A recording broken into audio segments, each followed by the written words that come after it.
La technique que vous êtes en train de voir vient de pulvériser la mécanique la plus ancienne et la plus emblématique du jeu, les 90. Cette technique m'a permis d'exploser le record de la bousie tournamante et d'aller chercher celui de la Mont Graal. Depuis quelques mois, cette nouvelle mécanique est utilisée absolument partout en map edit. Et vous avez peut-être des questions, c'est vraiment plus rapide et pourquoi? Et surtout, comment on a découvert ça? Étant celui qui a découvert cette mécanique, je vous propose de revenir en arrière pour comprendre comment on en est arrivé là.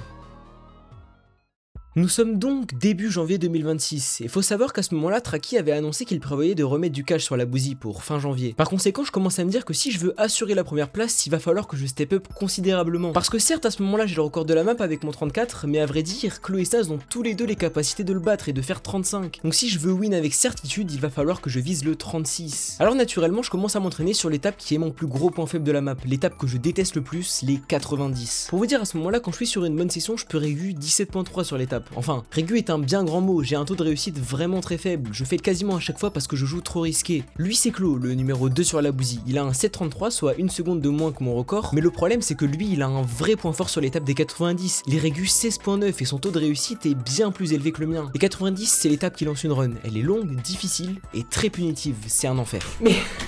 frère, genre là typiquement. Putain, il s'arrête frère. Genre je vais casser un truc, c'est de la merde, c'est 90 frère, c'est bon. Le truc c'est que les 90, j'ai des centaines d'heures de practice dessus. L'étape me fait péter des câbles parce que je comprends pas comment ce fumier des clos peut si facilement faire sub 17. Pour info, j'ai jamais fait sub 17 sur l'étape, mon record c'est 17.0, je l'ai fait une fois, j'arrive pas à le refaire. Donc je réfléchis, j'aimerais trouver une nouvelle méthode pour au moins réguler des temps similaires aux siens. J'ai souvent pensé que pour gagner du temps, il fallait réduire au maximum les déplacements dans la salle et privilégier au maximum les 90 aux autres mouvements pour monter plus vite. Mais je me suis souvenu d'un petit détail qui allait complètement changer ce raisonnement. Pour ceux qui ne le savent pas, j'ai créé une map 90 practice qui vous donne votre temps pour 3,90. C'est super pratique pour déterminer ce que sont des bons 90 et des mauvais 90. Et globalement, le temps qu'on fait sur 3 bons 90, c'est 1,56, 1,53. Et Speedy, un autre membre de la commu, m'a déjà fait remarquer que lorsqu'on utilisait une mécanique déjà connue depuis plusieurs années, qu'on a appelée des vertical boosts, on faisait vraiment des bons temps du style 1,53. Au début, je pensais que c'était un peu fake, dans le sens où certes t'allais faire 1,53, mais que sur le temps suivant, t'allais faire vraiment un temps nul, genre 1,60 ou plus, pour compenser en quelque sorte. Mais ça, j'en étais pas sûr et certain, et ça me coûtait rien d'aller tester sur la bousie. Au mieux, ça pouvait me permettre de régu comme des 90, mais de fail moins souvent. Au pire, si c'était vraiment plus lent, tant pis, j'aurais essayé.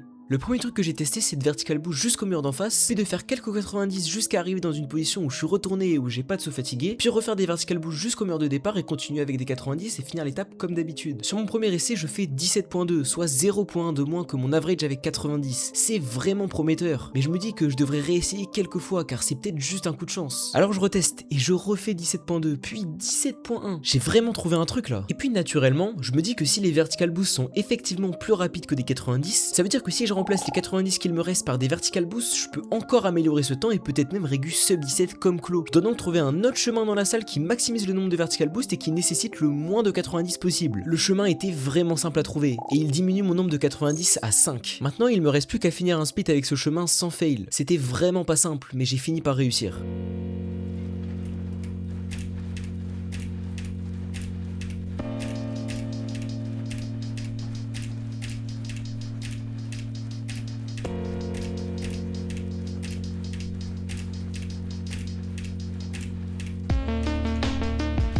What the fuck?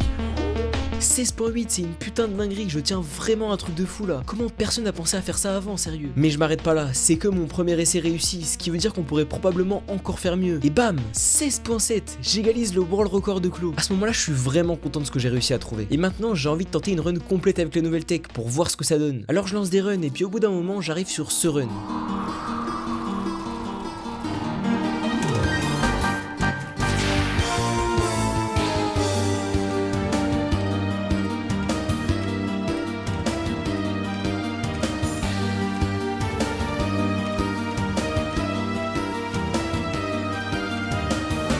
Je finis les 90 avec un 16.8, ce qui s'annonce être insane si je peux vraiment réguler un tel temps. La suite de la run est nickel jusqu'ici, où je fail, puis je fail encore et encore.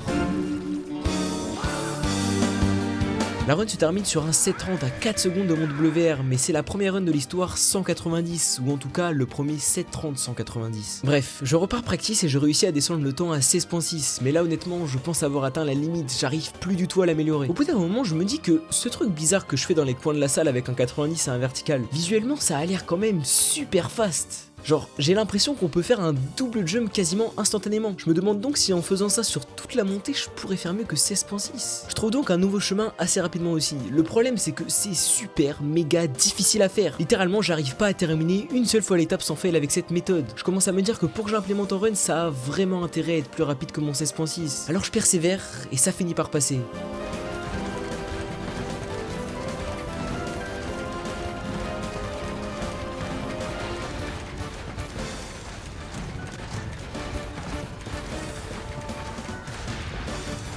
Et je finis sur un 16.6. Un peu déçu du temps, j'en reste là avec cette méthode. Et puis il faut savoir qu'il y a aussi ma compétition Nixocop Edit en parallèle. Et je dois réagir aux records finaux de ma map. Alors je délaisse mes trouvailles de côté pour le reste de la journée.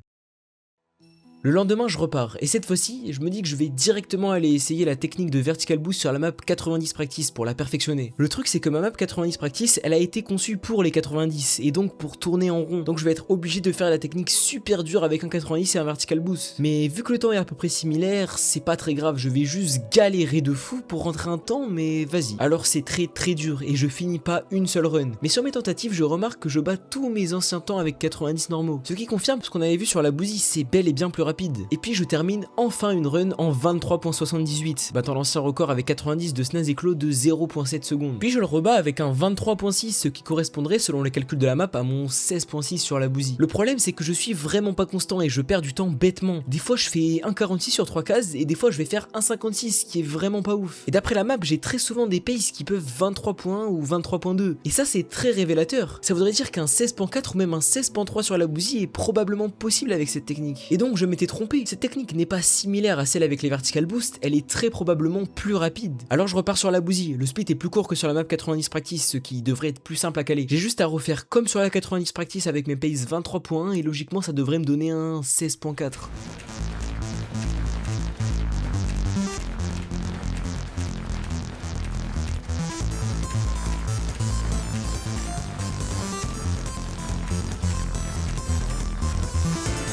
Wesh!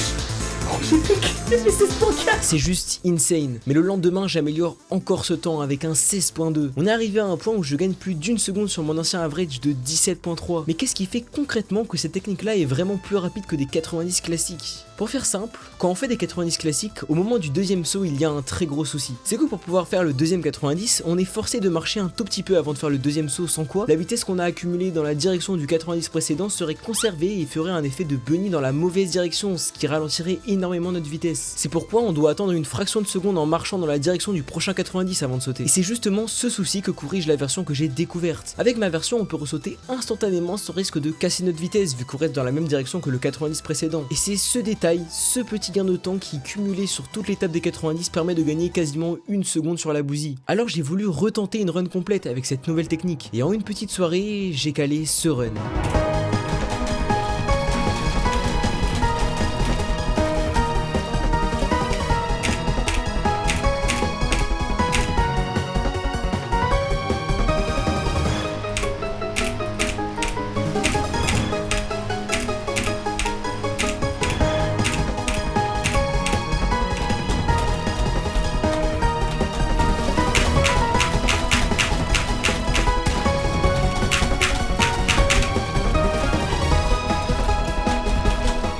What? Mais non!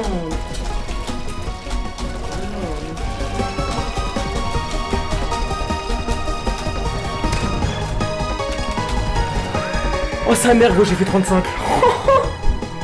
Oh sa mère. Oh gros, j'ai fait 35 avec un fail. Oh là là. Attends.